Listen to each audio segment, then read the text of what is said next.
Hello, everyone, and welcome back to another episode of Spooky AF. My name is Rob, and today I'm joined by my lovely co-host Suz. Suz, how are you?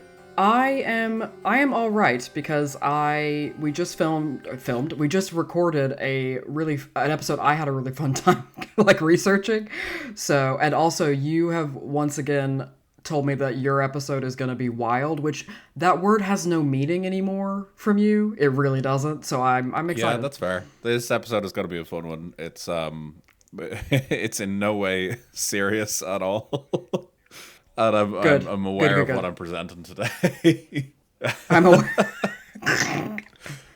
I like this. It's kind of sinister because you're like, I know what I'm dropping today, but I also know that you're gonna have a fun time. So that's where amazing. we are. But yeah, I hope everyone who's listening to this is having a lovely old time. We are in October now. It's officially the spookiest of seasons, and it's just nice. Oh, speaking of spooky seasons, I have converted two of my colleagues at work to listening to the Magnus Archives, and they are actually obsessed with it now. And it is so delightful because if I'm like when I'm in the office, they will like hunt me down to be like, and like one of them like grabbed my shirt and was like, "We need to talk about Jared." like. And like the other one was like, I have a lot of thoughts about Lightner. I need you to get on Teams Good. now. Amazing. I was like, okay. You're doing the Lord's work there, Suz. Yeah, I am like Rusty Quill doesn't even know how hard I'm for them. Like, proselytizing for them. Yeah, like they don't sponsor us, they don't know us, but we are obsessed. Anyway. So. I've actually been re-listening to the Uncanny podcast because it's October, and yeah. I legitimately forget how fucking creepy some of their episodes are, and like I am my own worst enemy because when I listen to podcasts and stuff like that, I always have noise cancelling on. I never listen to the world around me. No. You are in the fear. And I recently got a new pair of AirPods, and the noise cancelling on them basically like puts you in like a fucking isolation chamber. So, is it like the Pro 2s? Pro 3s, I think, whatever the new ones are. Anyway, so like they like basically cancel out everything, including your inner thoughts. Oh my god! Send me the link. Send me the link. So, I was listening anyway yesterday to them, and I was doing some housework, and naturally, like my wife is in the house while I'm doing this. She was doing her own thing somewhere else in the house, and I was just cleaning up and stuff like that. So anyway, I'm listening to an episode, and it's talking about a poltergeist in a house, and naturally, like I'm sure you can see where this is going. It's talking about poltergeist in the house, and I'm like, oh, this is kind of creepy. And then it talks about something happening in the kitchen, and I shit you not, as soon as it starts talking about something happening in the kitchen, my wife, who had clearly been standing behind me for clearly a period of time trying to get my attention, put her hand on my shoulder, and I let out a noise that I'm not sure where it came from, but yeah, so it came from the scared little girl. Yeah, that woke you. me up. So that's been my my start to October so far. Oh, that's so funny. Well, your wife's just doing the Lord's work. Yeah, she has a habit of picking the I suppose the best possible moments for her to like legitimately terrify the fuck out of me. She has a track record of it. She's so small as well. Like your wife is very tiny. She's got that like hobbit ability over to get in and out of places unheard. Crack on the floor. So yeah, it's that was a great start to October for me. But yeah, yep, it's been fun. But anyone who hasn't listened to Uncanny or the Magnus Archives, do yourself a favor, especially now that we're in October. Get listening to it. You're gonna love it. Yep. Oh yeah, they're brilliant. Cool. Well, I think we'll just get into it today. We're only 5 minutes in. We're ready to go, I think. Damn, the skippers are like, whoa, because they're like, I've gone too far. I've gone too far. Pull back. Yeah. So our recent episode that I did, where we talked about The Exorcist and the making of it and such, it inspired me to go off and not look at like other films and things like that. like horror films, that would have been the logical thing. No, what it actually encouraged me to do was go off and look at conspiracy theories related to the Vatican. Oh my God, Rob. Rob. I found an app. Rob, you know that if there were Make-A-Wish for adults, I've told you this. I would want to go into the Vatican archives. I'm giving you knowledge of something that you need to look for today when you eventually go to the Vatican archives. Oh my God, I'm so excited, except for the fact that you're planning that I'm going to have like a life limit. No. Okay. It's true. Like realistically, like World War III is coming. Like there's probably going to be a time where the Vatican will be left alone. So true. Okay. so There you we can go. take advantage of it then. So that's where my mind went, and I'm glad it did, because I have an absolute joy of something to talk about today. So before we get to the actual topic itself, I have a question to ask you, Suz. Have you ever thought about time travel? Or like more so, would you like to time travel if you could? Rob, you know the answer to both of those questions is Yeah, absolutely. okay. So where would be your chosen like period of time to travel to if you could? Well, I've got two things, because one of them I want is for like interest and pleasure, and like I'd like to experience it, and then the other one is I have a very like clear plan of who I need to go back and kill. Okay, so maybe we'll go for the clear pleasure one instead then. Okay. I know I studied Victorian literature and culture for my doctorate, but I think I'm gonna go with like pre-plague medieval Europe, because like when there was like booming population and things were like looking good. Okay. Yeah, I respect that. And then I want to go back armed with enough penicillin that I do not get the plague when it Fair. hits. Okay. So you want to basically become So some sort of god emperor? Yeah. Yes, I do. Rob, that is yes. How did you articulate it so concisely? Fair. Okay, I respect that. That's yeah. Either that, or I would do early modern England, because I would look incredible with those like Elizabethan collars. That is fair. You would as well, to be fair. So Yeah. No, that's you can make that work. Okay. Yeah. So those are my two. That's some good choices right there. I respect that. Thank you. Yeah. Well, yeah, like that's fair. So I myself, I have often thought about time travel, more than I'm willing to admit, probably. It's your Rome. Well, no. So I think I might have said it before on this, but no, I actually do think of Rome. And I was one of those people that was caught out by my wife asking me, and I apparently gave the right answer of, I don't know, maybe once a month. I had no knowledge of this, and the joy that it brought her. That she's basically discovered that men seem to have some sort of just like hive mind consciousness where we all think about the same things at the same time. So yeah, it's been fun thinking about time travel over the years, but for me, I would personally, I just really want to see a dinosaur, to be perfectly honest with you. Oh my God, you're like 9. I was the dinosaur kid. All I cared about was dinosaurs, and I'd love to see a dinosaur. And I think dinosaur times are like a pre-Banshee times. Yeah, so I'd be safe there. Yeah, you'd be good. Yeah, it would be a safe place. So I would love to see that. The Jurassic period would be my safe space. Yeah, that's where I am currently. Jesus Christ. Yeah, so that would be that, and then another few periods throughout history as well I'd be interested in seeing and just experiencing. But yeah, so today this topic that we're talking about, the person and then the object that came out of this that we're talking about also had these same thoughts clearly and decided to act on it. So today we are talking about a device that is allegedly hidden within the Vatican that is called the Chronovisor. You're making this up, No, Rob. I'm not making this up. The Chronovisor? So this device is alleged to enable the viewing or recording of past events, and it basically is effectively like this like VR headset that you can put on yourself and watch the past. You can literally look at the past happening in whatever period you want, basically. This is literally the religious version of the plot of that show, Devs. What in the cassette futurism Cold War nonsense am I listening to? I'm glad you said Cold War, because knowledge of this first emerged in the 1960s, right in the height of the Cold War.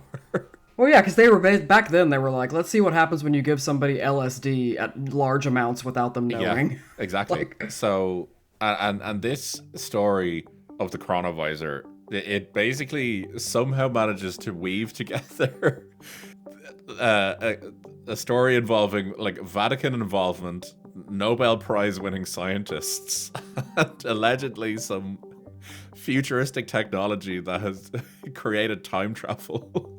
What yeah, the and fuck? we're gonna get into it today. So, yeah, do you have any questions before we jump into this? I mean, too many, so we might as well just go for it. I respect that. So, yeah, so as I said, this story emerges most clearly in the 1960s. It's mentioned in the 50s as well. And I suppose the key thing here is that this is really kind of the dawn of what became the digital age. And it's during an era of intense secrecy and, I suppose, speculative science that's going on. So, like, it's all being done under the veil of the Cold War and all that sort of stuff. That is what's happening majorly in the background during all of this. And, like, Italy, for the most part, was quite affected by the Cold War just due to its, like, geographical location, like, where it is and where it was placed. I don't think I've ever heard anything about Italy in the context of the Cold there was War. a lot of stuff going on, like just purely like where Italy is located. Like it's obviously like its position in Europe and things like that. It's also like quite close to like North Africa and obviously like the Near East and things like that as well. So there was stuff going on there, and obviously the Vatican at this point as well in the 50s and 60s was experiencing a level of power that it's since kind of lost. So there was a lot going on. Well, is this John Paul II? No, it's before him. So okay, but is this around like Vatican II, or like what do they call it? Yeah, okay. So there's a lot of changes going on in the church, but the church is also pretty much still riding on the tails of the height of its power that it's had in the past. So there's still a lot going on there. So this whole story is centered around this Benedictine monk who was also a physicist and a musicologist, because why not? His name is Father Pellegrino Ernetti. He just kind of almost out of nowhere claimed to have developed this device that he called the Chronovisor. And he emerged at this time and claimed that he had developed it in secret, right? But it was with the assistance of a team of scientists, including a Nobel laureate in physics winner Enrico Fermi, and also Fermi, Werner von Braun, the Nazi turned NASA scientist Werner von Braun. Yeah, like, are you about to say and Obama was there? He clapped. Look. So Vernetti talked about this, and he basically recounted that the genesis of the invention was from Father Francois Brune. So he said that Brune was allegedly a believer in the possibility of the paranormal and kind of the science behind it, and then also trying to explain some of the miracles that had happened in like Catholicism through the lens of science. And he allegedly told Ernetti about some of like his scientific theories and things like that, and he talked about the possibility for a machine that could tune into the visual and acoustic records of the past, effectively like being able to view any point in time. And Ernetti loved the thought of this because he basically viewed it as it could effectively be used to validate Christian history and the Bible by giving direct evidence of it, effectively. So naturally. Yeah, but wouldn't it show you that, like, you know, Jesus was brown? Yes. it would. Which so they don't want that. And then, and like Jesus was like, no, you need to hang out with like poor people and the marginalized. Yeah, well, you see, they don't want that though. So yeah, they don't want that. No. So Ernetti talked to Brune about this allegedly, and Ernetti is the one who developed the technology, but Brune apparently like was aware of it and helped and advised on it as well. So this is all happening through the 50s and 60s, where Ernetti confides in Brune about all of this, and the legend kind of from this point onwards begins to spread privately, from what I understand. So people in the Vatican are becoming more aware of it, and people in these sort of areas of interest are becoming more aware of it. I suppose the timeline of events for this goes from the 1950s right through to the late 90s, early noughties, with, I suppose, stories coming out and research happening and science and people debunking it and things like that. But that's kind of our timeline for today. So I want to get into kind of the background of Father Ernetti. So Ernetti was this man of, from what I can see, kind of diverse talents. And he seemed to have this kind of intellectual curiosity about him. So he was a Benedictine monk, as I said, but he was also a musicologist. He was a physicist, and he was also a trained exorcist. So This is why, I'm sorry, I think, you shouldn't stop people from having sex. 100%. Like, this dude is collecting professions because, like fucking Pokemon gym badges. He's like Benedictine Barbie. It's like, so, Jesus. Like, I saw a description of him online that I loved, and I know you're going to love this. He moved in circles that could credibly discuss quantum phenomena one day and the spiritual mysteries of Gregorian chant the next. Now that's honestly life goals. So, so his background in harmonics and sound reconstruction, because he was a musicologist, allegedly influenced his conception of the Chronovisor. And it was basically the idea that past sounds and images might be reconstructed from lingering vibrations or things like that. Kind of stone tape theory, for anyone that's aware of that. The idea that like past events and like sounds and things like that are almost like locked into the world around us, particularly like the walls and stone and things like that. This is really giving me season 3 of the Black Tapes. I think they vibes. might actually talk about stone tape theory at some point, and obviously the music and things like that as well is But stone tape theory, for anyone that isn't aware, it's a very interesting topic, and I do plan on doing a full episode on it because it's actually really interesting. But well, do you know, I've never I learned about it when I was this days old. Good. Like I've never heard of that. The theory is that basically like events that happen around us in the past can almost be like replayed because of like the energy or the vibrations or the harmonics that has come out of a person have basically like imprinted themselves in stone.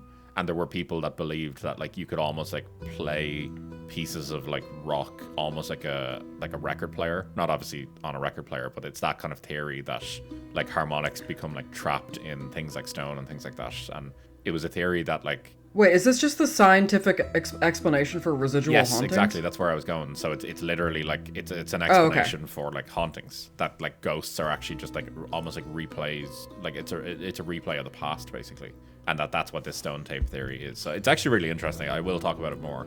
But cool. That's kind of where this guy's head is. That he's kind of thinking of things like that. So he didn't claim it was stone tape theory, but it's a similar concept. So, so in his time as kind of a man of multiple talents, he began to, I think, get a name for himself as quite an established like scientific mind. And as a result, he rolled in these circles, obviously through his influence in the Vatican as well, that he became to know a lot of quite famous scientists. And he allegedly developed this like Avengers style secret team of 12 scientists to help with developing his vision of the Chronovisor. So he claimed that Fermi was one of them, the Nobel physicist, that von Braun was another one, and Marconi is another scientist. He claimed that these all helped at certain points. Now, just to point out, none of these figures themselves corroborated this in any way, and there's no documents. That's what I was about to ask. There's no documents from the period either talking about this, but I suppose to give credence to Ernetti, both Fermi and von Braun, they actually both died before the story became public. So there's maybe that. But just to acknowledge, I suppose, that there, as I said, there is a lack of corroboration here, and it's basically one of the cornerstones of the skeptics' kind of criticism of it. But on the other side, believers in this point out that secrecy and effectively posthumous confidentiality might explain these gaps, which, in a sense, it kind of makes sense. You know, like, if they didn't actually write anything down and people have died since, like, there is literally no one to talk about it. I'm giving them a lot of, Yeah, I'm bringing some balance here, that's all, for the moment. Don't worry, I'm going to lash into this later on, so... Okay. So, yeah, Ernetti insisted that the Vatican was actually involved from the outset. And I think a lot of people, I'm sure a lot of people are aware, but for anyone that isn't aware, like, the Vatican actually has a number of scientists. Like, they have a lot of priests who are, like, very, very active in science. And I think it's a bit of a misconception that, like, the church isn't interested in science. They actually are. And they do lead a lot of, like, research projects and things like that. And obviously, you know, there's a twist to them. But they do have some very, like, established scientists, and this period in time is no different. So, Ernetti insists that the Vatican was involved from the outset, and that they were effectively this kind of organizational sponsor to the project, and that ultimately, though, because they effectively owned the project, they also were the ones responsible for suppressing, or as he put it, archiving the device to prevent its misuse. The Vatican. How could you misuse it if it views the past? I suppose, then is the misuse being that, like, it shows something the church didn't want them to? And I think that's exactly what they're getting at. So the Vatican, like most things, their official position on this has been total silence or non-committal to anything. They've never officially confirmed or denied the existence of the device, and I suppose they made things worse for themselves, because in 1988, they issued a decree that threatened excommunication for anyone using a device that could record or reveal sins. And it was widely interpreted. Did they? Yeah, were as they? This kind of veiled reference to the Chronovisor. Or was it just them saying, like, don't film? Like, I was like, isn't that just a camera? It is, yeah. But some people have looked at it as, oh, maybe it's them kind of like, it's almost like people in the know are aware that this is what they're actually saying, and it's directed at them, I suppose. So some people say that this device does exist and it's hidden in the Vatican vaults.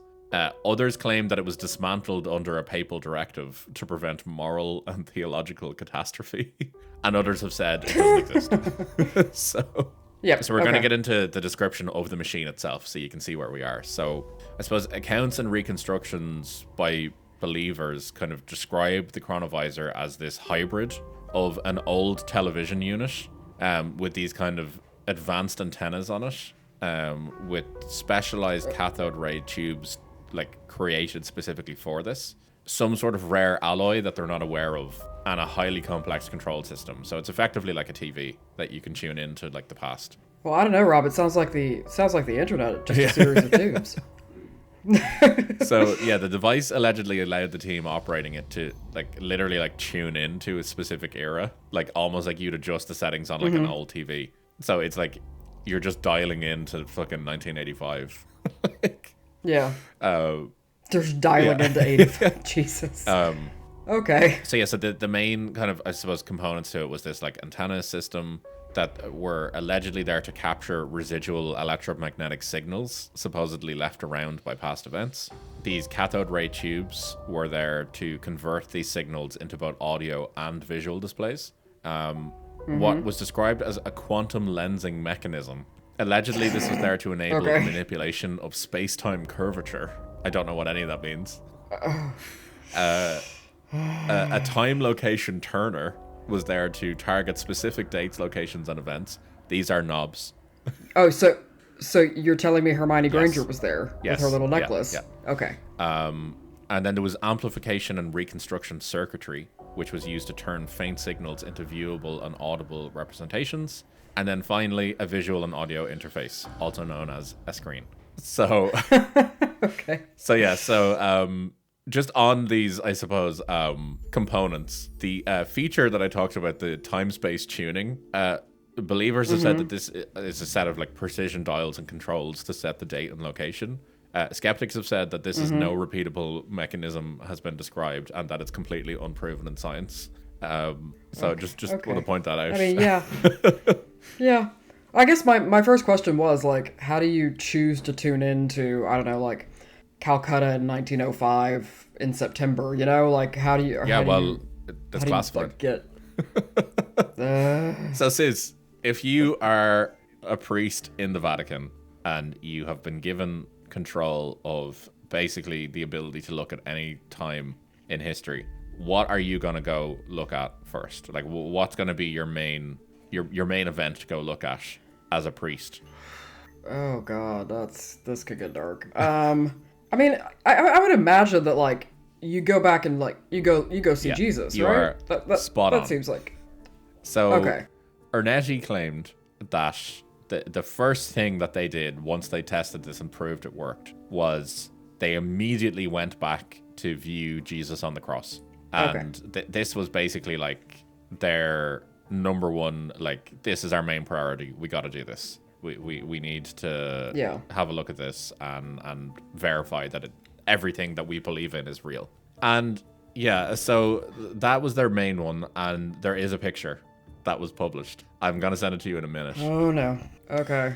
But other things that they talked about as well was they said that they went back to witness a speech from Cicero in the Roman Senate in 63 BC. That they observed the destruction of Sodom and Gomorrah. Yeah. Okay. And Ernetti himself said that he used this machine to go back and view and then record, as in write it down, the lost tragedy of Thyestes by Quintus Ennius. Oh. So he also alleged that they also looked at other ancient Roman scenes, Napoleonic events, and Greek drama performances. He talked about how they photographed and recorded everything that they went back to see. That they looked at the crucifixion, they took pictures, they went and viewed the So wait, did they take pictures of the screen? Yeah. They went and looked at the Last Supper. They took pictures of that. The transcript of the lost tragedy of Thyestes, they took pictures of that. And then also various other pictures of like Napoleon, ancient Rome, things like that. And they claim that the Vatican holds all of these in their archives. So at this point, in 1972, one of these pictures was effectively smuggled out of the Vatican, seemingly, and published. And it is allegedly a picture of Christ on the cross, and this was published in an Italian magazine in 1972, basically showing this. And I actually have the picture if you would like to see it, Suz. You're about to see the face of Christ. Is it toast? Is it in toast? Oh yikes! Oh yikes! No, I'm sorry. That looks like a horror, like a 70s horror like cover for like The Exorcist or something. Yeah. Yeah. So this is a black and white image of a bearded man who we can assume probably looks like Jesus. He's got what looks like maybe like a cut or cuts on his face, allegedly from I would assume the crown of thorns that he's wearing. We can't see any of that because you can only see his face illuminated. Everything else is black around him. But this was allegedly a picture taken of him on the cross from the Chronovisor. Now, I know you're probably going to ask, how do you manipulate where you are and move around on the Chronovisor? And I'm going to tell you straight away, I don't know. Okay.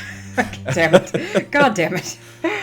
Because I'm like, is it like a procedural show and they're like, enhance? Yeah, enhance. I have no idea. I genuinely have no idea. Yeah. Okay. Now, before we move on to some testimonies and things like that, I will just point out that when this image was published, people were quite quick to come out and point out that it suspiciously looked almost identical to a religious statue from a church in Umbria. But that was dismissed immediately by Father Ernetti as horseshit, basically. That no, this is from the Chronovisor. And it was never talked about again, from what I can see. That specific picture. So yeah, just to acknowledge that, people were quick to point out. Yep. So I want to just give some testimonies and witness accounts of this. Like there's actually quite a few which I find more interesting than anything else. So Father Francois Brune, who I mentioned at the start, he's effectively like this principal secondary source, and all throughout his life he actually professed this continued belief in the Chronovisor's reality, and he actually published detailed discussions with Ernetti in a 2002 book. I think it was called the New Mysteries of the Vatican. So yeah, he argued that Ernetti maintained his claims until death and reported details about the device's operation, the scientific team, and the events they supposedly witnessed. But people have pointed out that his accounts rely entirely on personal conversations and don't include any independent verification or corroboration from other witnesses. I know, shocking. Yeah, no. I know. Ernetti, at the time, he claimed that several unnamed scientists and a number of Catholic monks also operated or witnessed the Chronovisor's capabilities. However, none have ever publicly confirmed such involvement. And yeah, there's been a lot of people have pointed out that if there were so many people involved, why has no one come forward? Well, that's the whole conspiracy theory like breakdown, right? Is that like conspiracy theories are like it only takes like one person to Yes, exactly. Like yeah, like it. Like those, like that many amount of people that would be required to keep this under wraps aren't going to do so. Exactly, yeah. And it's one of those things as well that I suppose as a counterpoint, people have pointed out that this is the church. Like they famously are secretive about everything, like, and famously don't talk about anything that's going on internally. So if ever there was an organization who's best placed to not talk about something, this is it.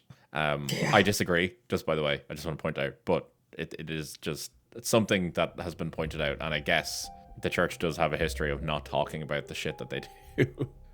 I mean, with good reason, exactly, I think. Yeah. Like, there be, like, what is it, like, there be monsters here?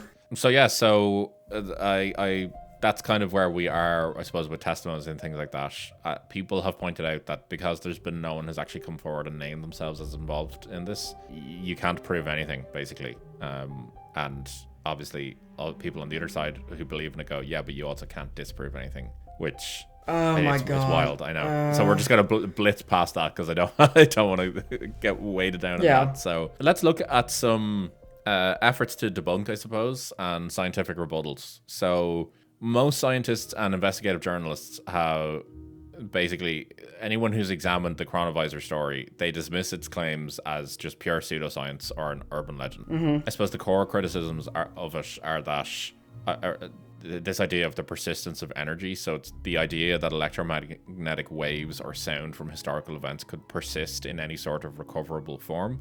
This directly contradicts the known laws of physics. The total lack of blueprints or peer-reviewed evidence immediately as well points to there's literally no evidence for this at all, and any sort of photos that have been submitted or drawings have been pretty much immediately debunked as forgeries or just pure fiction. Yeah.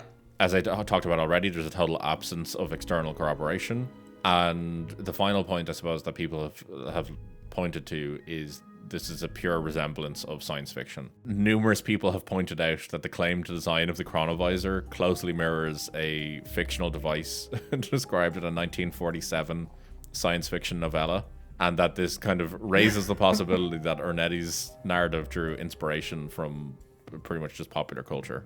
Yep. If you just let the brothers have sex, maybe they wouldn't get into this shit. Yeah. You know? So yeah, it's the problem that we have with this Chronovisor though is that it's frequently cited along other time travel claims and urban legends. So the Philadelphia experiment or the Montauk project, it's almost become this like trilogy of proof for people that time travel does exist and that it's been like suppressed by world governments, the Vatican. If time travel, I'm sorry, if time travel existed, we would be. It would either we would already be at a utopia or we'd be absolutely fucking cooked. Exactly. Yeah, like there's we wouldn't be living in this like extended hellhole of like banality of no, absolutely evil. Not. Like this is and there's that Stephen Hawking like party that he threw for time travelers where no one turned up. Yep. Someone would have turned up. So yeah, so that's kind of that, and I just want to go back to that Jesus photo that I shared with you. That's probably the most significant blow to any sort of credibility to this story. Well, even the facial expression that Jesus is making is he looks over it. Yeah, he's having none of it. He's just like, Also, like, yeah, his eyes don't look real. Like, no, he looks like he a does. wax figure. Or a statue, perhaps. Is he giving off like Umbrian vibes? I don't know. Yeah, like that picture basically is identical to a known religious statue, and apparently it's also quite like famously on postcards. So this way to fumble at the first yard line. Like, so wow. This was evidence came out, and the fact that it's pretty much been immediately debunked, and there was basically a lack of any other physical proof at all, leads most people to conclude that the Chronovisor story is best understood as a modern myth.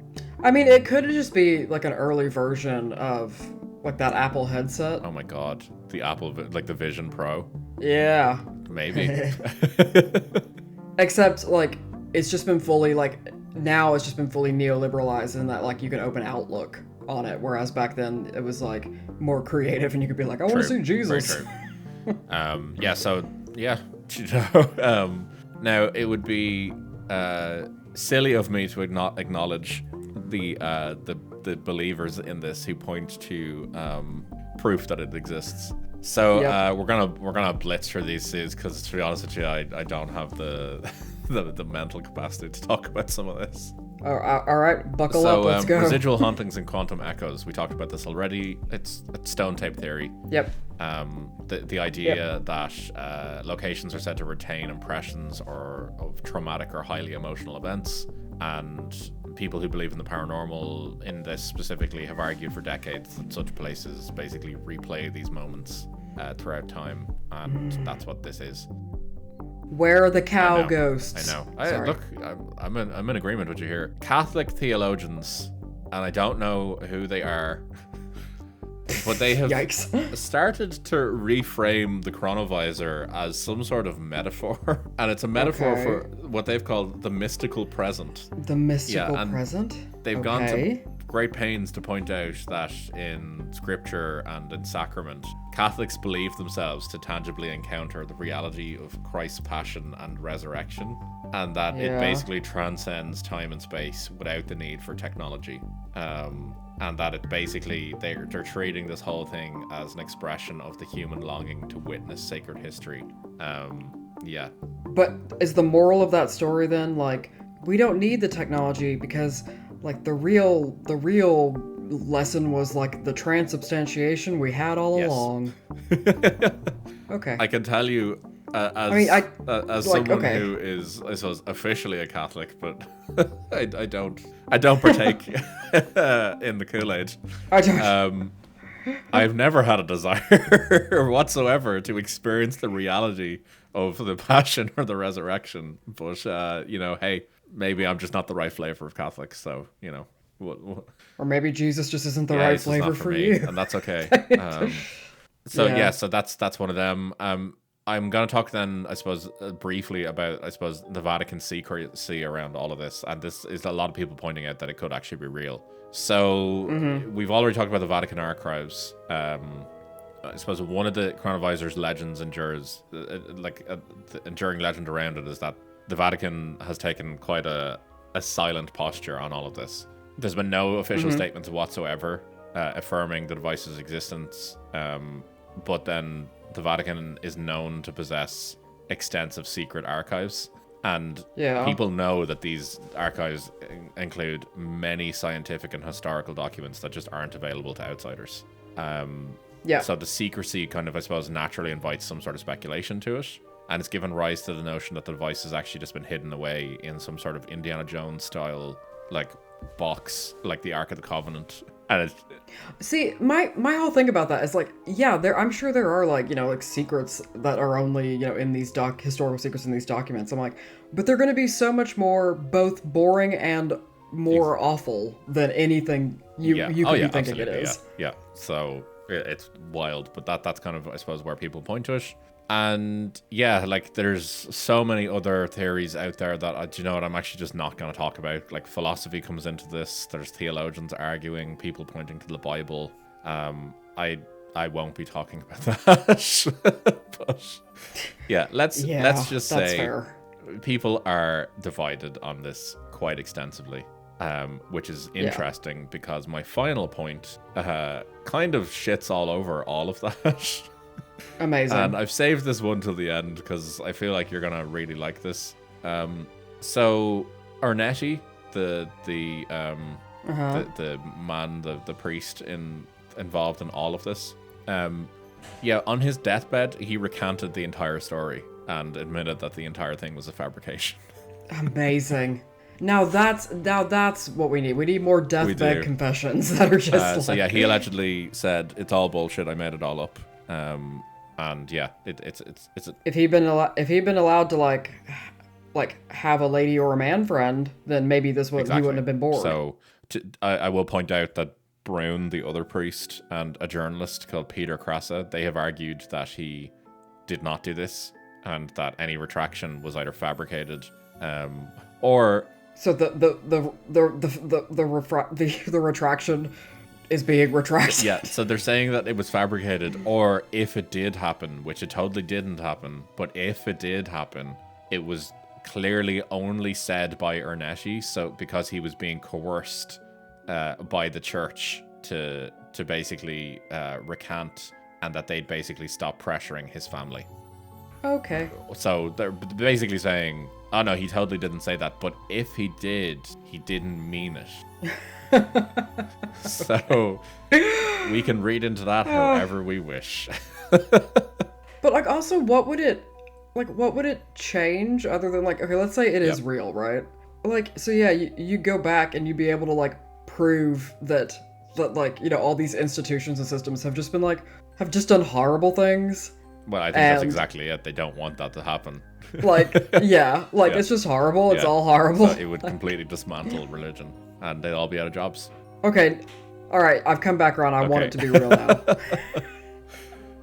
So yeah, that's kind of where we end. Like there's so much more to this that I'm just not talking about today. Like around the Vatican being linked with the Illuminati, or some sort of like New World Order, and that there's some secret government time manipulation stuff going on.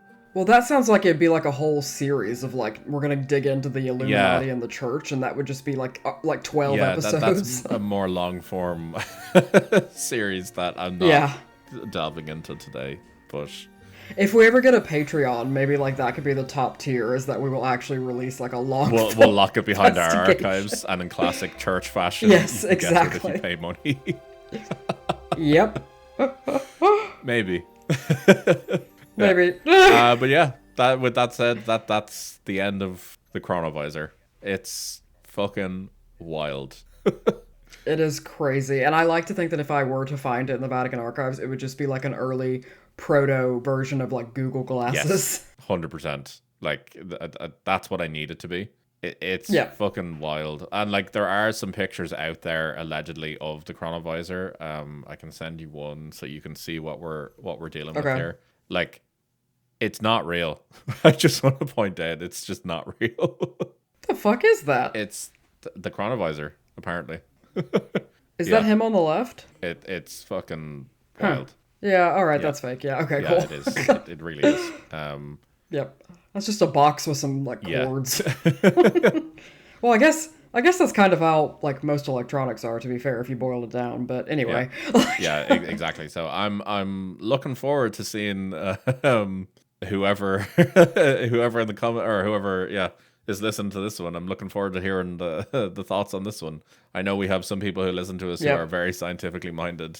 I'm not sure they're gonna appreciate it. Oh yeah. Nope. But we definitely I let would us love know. to. You can let us know on social media. You can get us on Threads and Instagram at the Spooky F Pod. You can get us in the YouTube comments in this episode. Or you can email us at thespookyfpodcast@gmail.com. I would love to hear your thoughts on this one. And yeah, if you haven't already, it would be lovely if you could leave us a little review on your podcast app of choice. I'd just love to know if people are happy with our topics. Well, I need to know from listeners if there's a possibility that like this could be like an app on like a dodgy Fire Stick or something, that like somebody side-loaded this app and now they get on their telly and now they can go back and view shit. Is that like the current incarnation? It's the original dodgy box. It's the original dodgy box. So amazing. And on that note, all right, take it easy, guys. Hope you have a good one. Bye. See ya.